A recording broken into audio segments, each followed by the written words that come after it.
the knee out. I'm doing it in slow motion now. And I have my hand on the sole of the foot.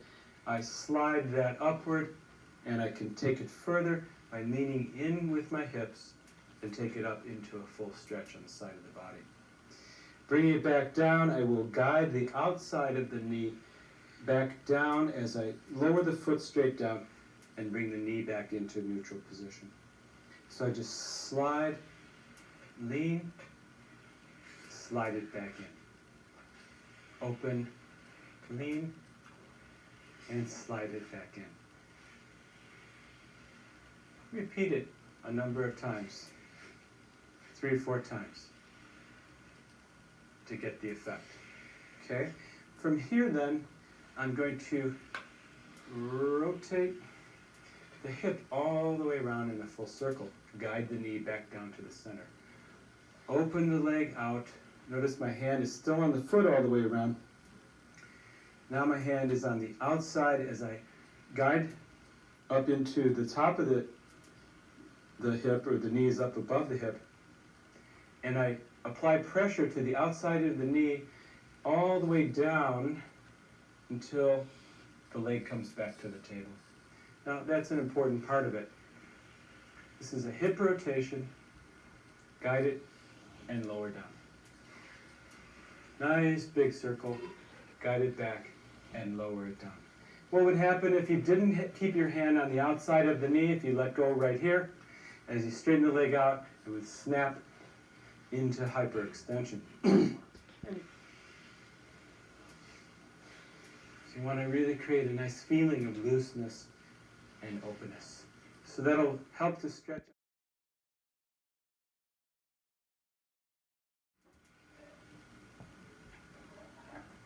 But really stretches very nicely into the lumbar spine.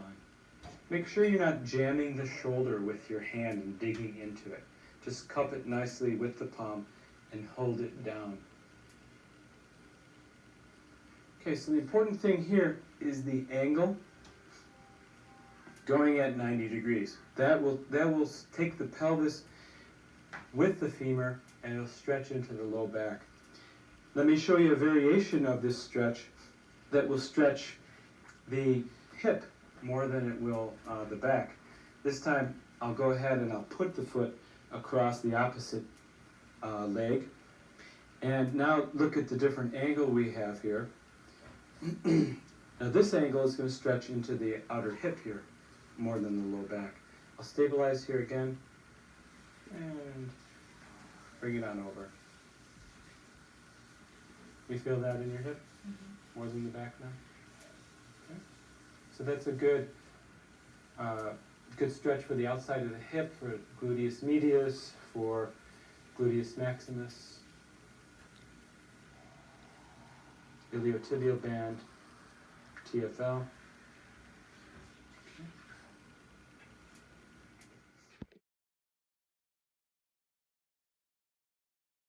Stretch here. We'll take the leg into a figure 4 position. I'm going to press down on the knee, but I need to stabilize the opposite hip as well.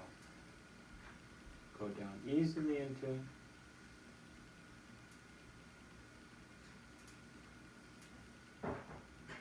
And release. And press down.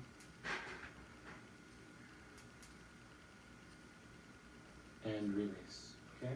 Let me show you another good adductor stretch. We can bring both knees up like this, and sometimes if we do it this way, it tends to arch the back. It'll pull the pelvis in such a way that the back arches. So to eliminate that, could you come up into sitting position? This is a lot easier, coming like so, where now I can come straight down. Again, you want to feel for an end point. How's this stretch? Feels great.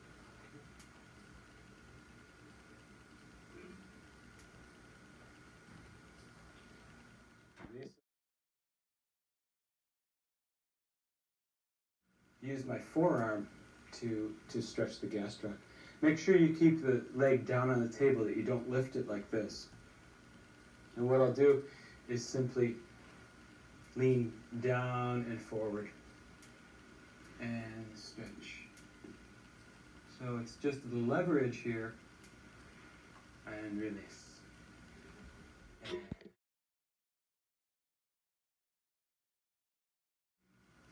Is from up above, I can come down into the top of the iliac crest on the same side, and basically what I'm going to do is just stretch out the low back here by leaning into the top of the crest, pushing the pelvis downward. Now I can accentuate that by taking a hold of the rib cage on the opposite side and doing that movement together. Basically, it's a shifting of the rib cage that opens up the same side over here a little more.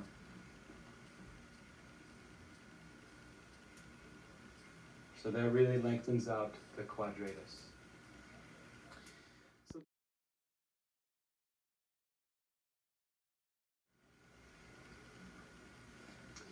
We can do our compression and loosening of the shoulder, scapula.